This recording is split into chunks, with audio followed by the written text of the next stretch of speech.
जीवन में अधूरापन लगता है तो मन अशांत रहता है। हमें शांति कैसे मिल सकती है? इस प्रश्न का उत्तर श्रीमद् भागवत कथा में शुकदेव जी और राजा परीक्षित के प्रसंग से मिल सकता है। शुकदेव जी राजा परीक्षित को भागवत कथा सुना रहे थे। राजा परीक्षित के जीवन के कुछ ही दिन शेष बचे थे। कथा सुनते समय राजा ने शुकदेव जी से पूछा था कि कलयुग में लोग इतने बेचैन क्यों रहते हैं, मन शांत क्यों नहीं रहता? शुकदेव जी ने उत्तर दिया कि यही प्रश्न एक बार पृथ्वी ने भगवान से पूछा था।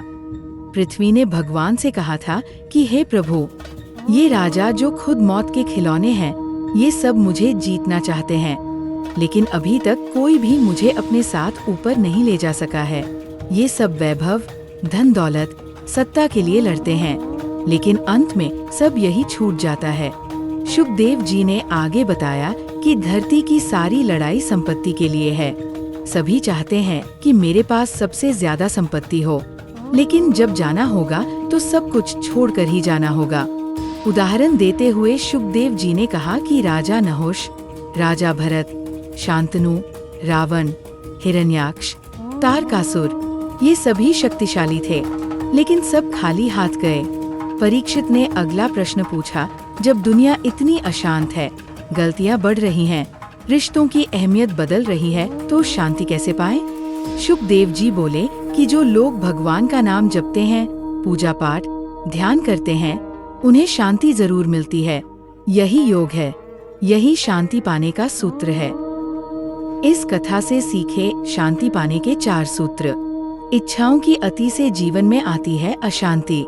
धरती के उस संवाद में ये बात सामने आती है कि जितना हम भौतिक वस्तुओं को पाने की दौड़ में लगते हैं, उतनी ही हमारी मानसिक शांति कम होती जाती है। संपत्ति का स्वामी नहीं, सेवक बनने का भाव रखना चाहिए। चीजों से मोह न रखें, विवेक रखना चाहिए। इतिहास हमें सिखाता है, कोई कुछ लेकर नहीं गया। राजा हो या आम व्यक्ति, जब मृत्यु सामने खड़ी होती है तो न सिंहासन साथ जाता है और न खजाना। सच्चा निवेश वही है जो आत्मा को समृद्ध करता है। ध्यान, दया, भक्ति, सेवा में समय का निवेश करें। ध्यान से मिल सकता है समस्याओं का समाधान। रिश्ते टूट रहे हैं, समय की कमी है, नैतिकता कमजोर हो रही है। इन सब का समाधान बाहर नहीं, भीतर है। रोज थोड़ा समय अपने मन में झांकने में लगाएं।